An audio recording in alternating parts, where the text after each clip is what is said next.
सांगली, मिरज आणि कुपवाड शहर महानगरपालिकेत महाराष्ट्र दिन उत्साहात साजरा करण्यात आला।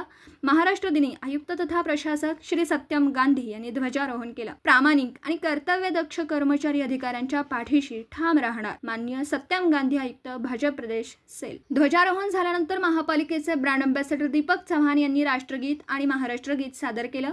यावेळी सर्व कर्मचारी अधिकारी यांना माननीय आयुक्त यांनी संबोधित केलं। उपस्थितांना शुभेच्छा देऊन बोलताना म्हणाले, सर्व कर्मचारी अधिकारी यांनी आपल्या सांगली, मिरज आणि कुपवाड महापालिकेसाठी प्रामाणिकपणे कर्तव्यदक्षपणे काम करून नागरिकांचा विश्वास संपादन करावा। कर्मचारी अधिकारी यांच्या पाठीशी नेहमी उभा राहणार असं यावेळी सांगितलं। महापालिका शाळा आयुक्त सत्यम गांधी यांनी अग्निशस्त्र दलाचं परीक्षण केलं। सब फायर ऑफिसर विजय पवार यांच्या नेतृत्वाखालील अग्निशमन जवानांनी आयुक्त सत्यम गांधी यांना मानवंदना दिली। शाळा क्रमांक 1 आणि कन्नड शाळा क्रमांक 19 चे विद्यार्थी विविध महापुरुषांच्या वैशात सहभागी झाले होते।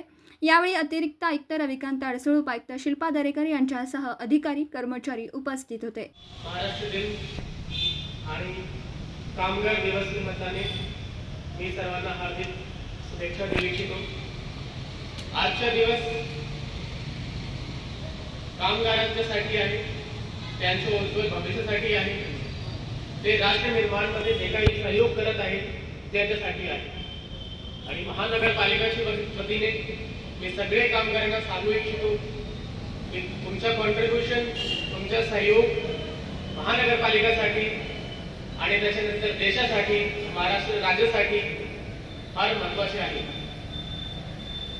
कामगारांसाठी जे काही महानगरपालिका किंवा शासनाला करावं लागेल ते आम्ही करायला तयार आहोत।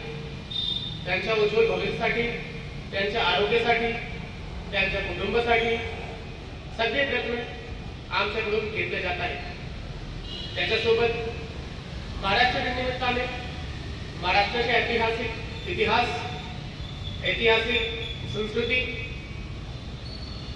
छत्रपती शिवाजी महाराजचं योगदान हे सगळे लक्षात घेऊन आजच्या महाराष्ट्राचं जे नाव आहे पूर्ण जगात, पूर्ण भारत देशात, त्याच्यामध्ये कुठल्याही प्रकारची शंका नाही। देशाच्या सर्वात जास्त जीडीपी मध्ये कॉन्ट्रीब्यूट करणारा किंवा इन्व्हेस्टमेंट घेणारा राज्य आपला महाराष्ट्र आहे। याच्यासाठी आम्हाला आज असा संकल्प घेतला पाहिजे, राज्याच्या विकासासाठी जे काही करावं लागेल मनपूर्वक करायचं। त्याच्यासाठी इमानदारीपूर्वक जे काही आपला ड्युटी आहे, जे काही आपला रोल आहे ते सगळे पूर्ण करायचं। याच्या व्यतिरिक्त